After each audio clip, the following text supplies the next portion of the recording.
Tanamkan rasa peduli sejak usia dini, Via Valen ajak sang baby berbagi. Hampir setahun vakum dari panggung dangdut demi fokus mengurus buah hati, tak membuat pedangdut Via Valen berhenti meneruskan kegiatan berbagi dan peduli yang dulu biasa ia lakukan bersama mendiang ayah tercinta. Baru-baru ini, Via mengajak buah hatinya, Agam, yang masih mengantuk untuk ikut berbagi peduli bersama tetangga sekitar rumahnya di Sidoarjo, Jawa Timur. Ayo. Mau ngomong apa, Nak? Waduh. Enggak, guys. Halo, geng. Waduh. Aku mengantuk nih, geng. Iya, Nak. Mau lihat nggak isinya? Ayo, Nak, Geng, sini, mau Nak. lihat isinya, geng. Sini, geng. Nah, ini isi sembakonya, geng. Sini, geng. Nah, ini. Isinya apa itu? Ambil aja. Ada dagingnya, ada tempenya. Ini sop dagingnya. Sama ada beras. Nih.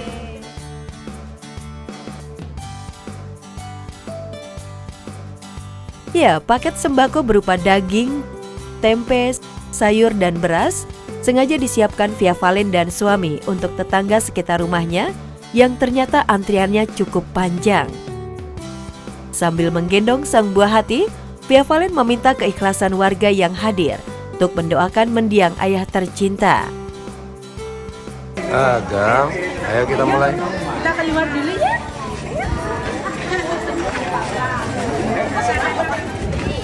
Assalamualaikum warahmatullahi wabarakatuh. Sehat jantung Pak Bu. Seperti biasa minta doanya bareng-bareng ya semuanya. Khususnya nilaruhi Bapak Muhammad Arifin bin Salihin. Al-Fatihah.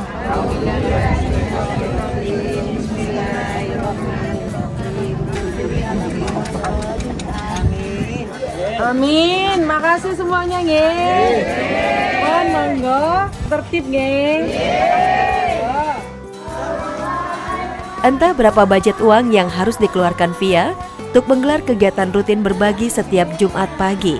Satu hal yang pasti, Via Valen tak bisa menyembunyikan rasa bahagia bisa berbagi peduli dengan tetangga. Sekaligus menanamkan jiwa peduli pada sang buah hati sejak usia dini.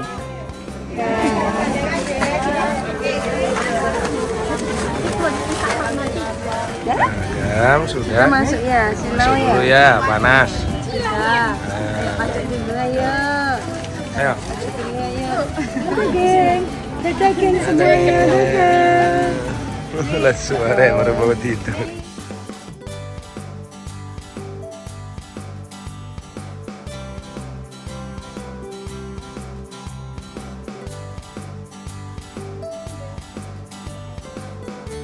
Pulang liburan, Aisyah Kim dapat kuda baru. Kerinduan Irfan Hakim akhirnya terobati. Setelah 3 minggu lamanya ditinggal pergi berlibur oleh anak dan istrinya ke Jerman. Secara eksklusif, tim Celeb On News mendapatkan kesempatan untuk mengikuti kegiatan Irfan saat menjemput keluarganya di bandara. Alhamdulillah gue juga kan sibuk kerja juga, tapi ya kalau pulang ke rumah tuh biasa kan rame gitu. Pas mereka pergi justru kerjaan aku tuh yang nggak sampai malam banget. Sore-sore tuh ada di rumah, maka berasa banget sepinya. Liburan yang juga sekaligus mensupport Aisyah bertanding kuda itu rupanya membuahkan hasil yang sangat memuaskan dan bikin Irfan bangga.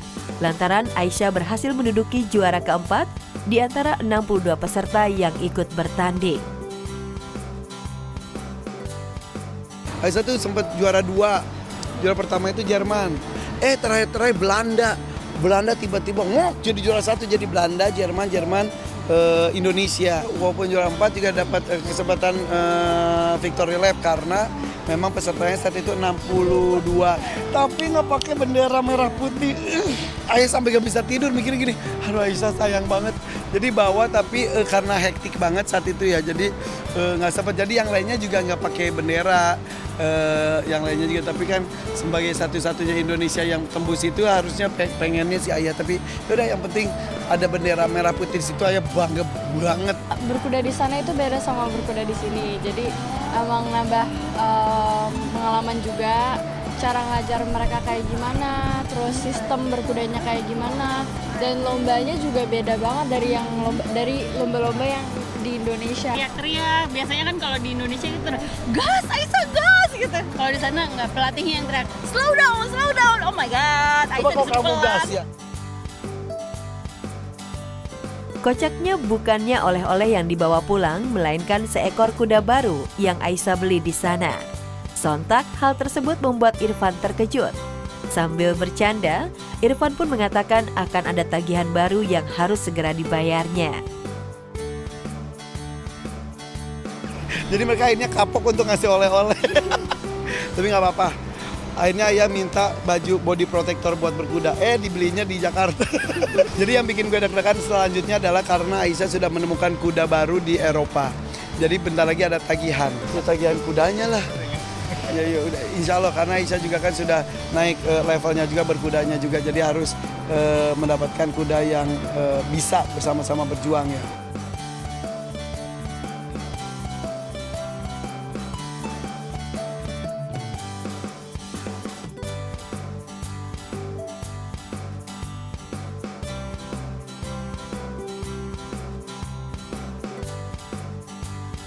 Iis Dahlia liburan penuh drama, sepatu jebol di Korea.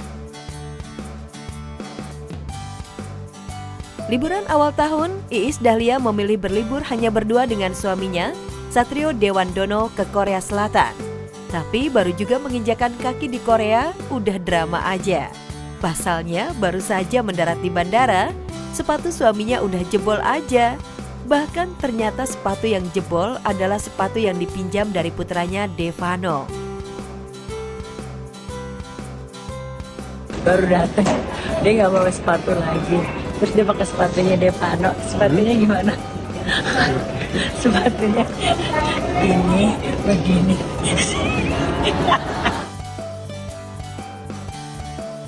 Bapak bikin malu aja. Sepatu banyak banget. Kenapa nggak lihat sih? Dia ngantuk kayaknya dia. Pastinya kejadian ini membuat suami nggak tenang karena nggak membawa cadangan sepatu. Jadi mau nggak mau Iis pun mengajak Papa Satrio ke toko sepatu. Dan lihat deh, sesekali Papa Satrio harus membenarkan sepatunya yang rusak hingga tertinggal Mama Isda di depannya. Yang penting kita cari sepatu dulu, Dik. Iya. Papa sepatunya udah kayak kardus pakai lakban.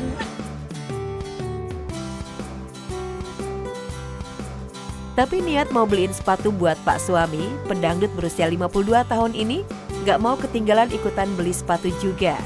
Bahkan Iis Dahlia pun membeli koper baru untuk ia pakai tempat shopping. Aja koper semua isi kita, right?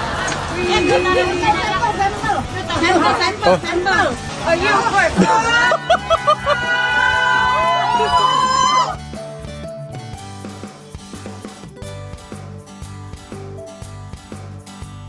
Namun yang unik nih, jika pasangan suami istri liburan berdua pamer keromantisan, Mama Isda dan Satrio yang pergi tanpa bawa anak-anak malah jadi tantangan sendiri karena kerap bertengkar. Sesuai perjanjian ya, pokoknya harus nurut apa kata mama. Nggak boleh berantem ya, nggak boleh kesel-keselan, mamanya diurusin ya. Oke, Pak?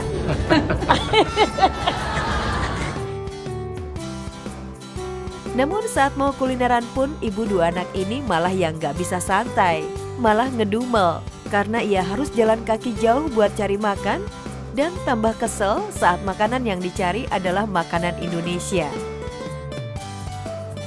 Oh iya ada nasi? Ada nasi ya kan? Ini namanya tadi apa namanya? Giang tong. Cobain ya.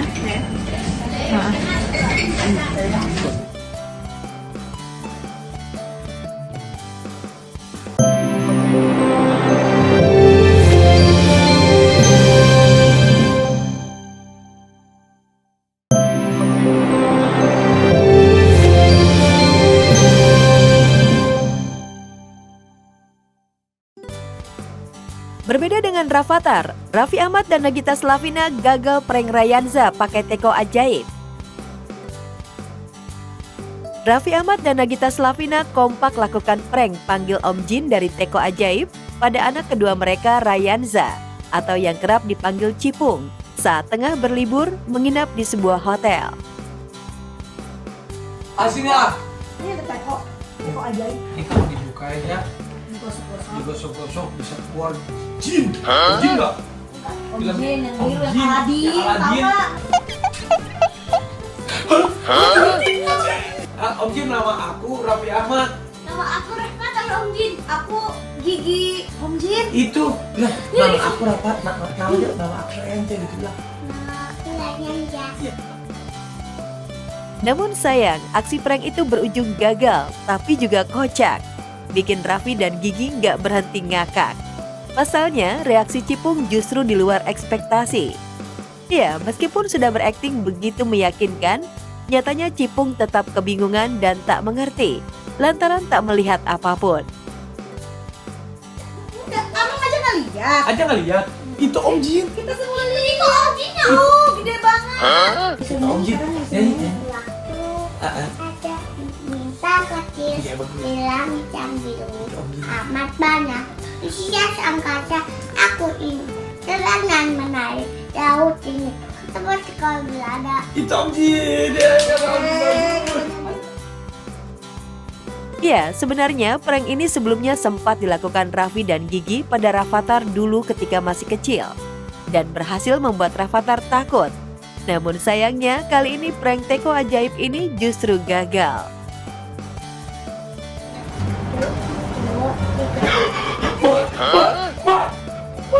Om Jin. Ya Nggak ada, lihat aja. Om Jin. Nggak ada Om Jin. Ya itu, ya lihat pakai sendiri. Itu nggak ada. Itu ada. Botolnya itu warna emas. Meisya Siregar wujudkan mimpi pertama kali bareng anak-anak.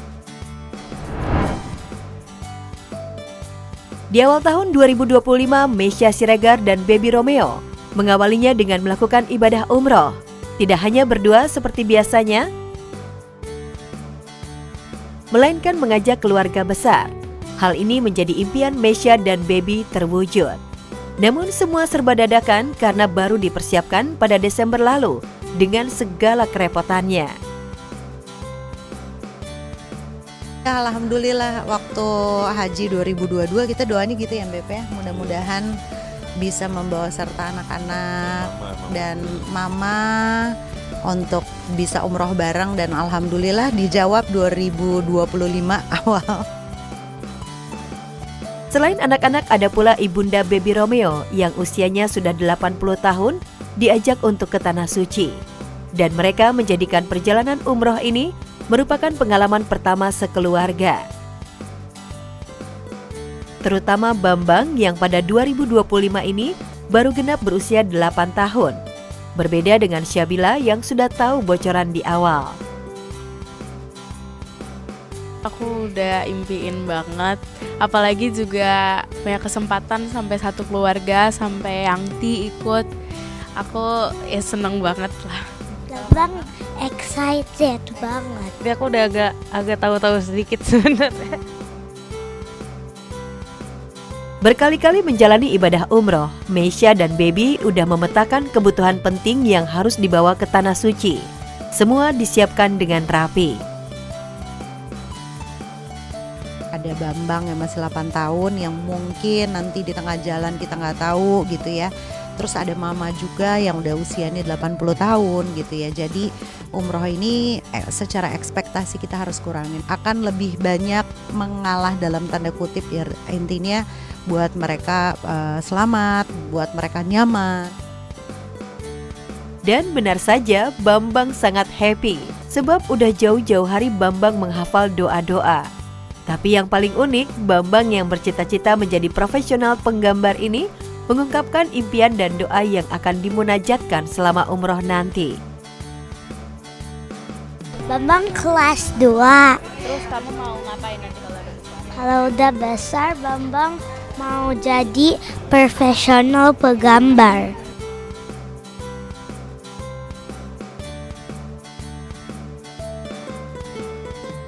Liburan ke Jepang, Ibnu Jamil dan keluarga jajal kuliner hati kuda. Ajak anak istri jelajah negeri Sakura Jepang, Ibnu Jamil dan Ririn Ekawati jajal kuliner anti mainstream. Ya, usai memanjakan sang buah hati jajal wahana permainan di Disneyland, Ririn tantang Ibnu Jamil dan putrinya Yaya untuk pertama kalinya menyantap kuliner hati kuda. Gimana reaksi Ibnu Jamil, Ririn dan Yaya setelah mencicipi sushi hati kuda? Rin pesen hati kuda. Nah ini nih udah datang. Challenge ya, nggak boleh berekspresi. Jadi harus flat makannya. Kayak jelly benar. Oh no. Apa rasanya? Cobain. Hati kuda. Ada hati kekudaan. Bisa terakhir lagi.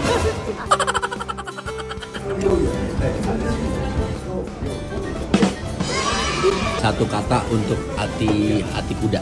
Satu kata saya. Gak enak. Amis. Kayak jelly. Gigi. Satu kata. Amis. Satu kata. After taste-nya, I don't like it. Dan mestinya aku juga. Ya, menghabiskan waktu awal tahun liburan di negeri Sakura benar-benar membuat pasangan yang hobi traveling ini tak biasa. Selain menjajal kuliner anti mainstream, momen jalan-jalan di negeri matahari terbit bagi Ririn seakan bulan madu kedua. Di depan Yaya sang putri, mereka tak sungkan berpose mesra memakai baju tradisional khas Jepang.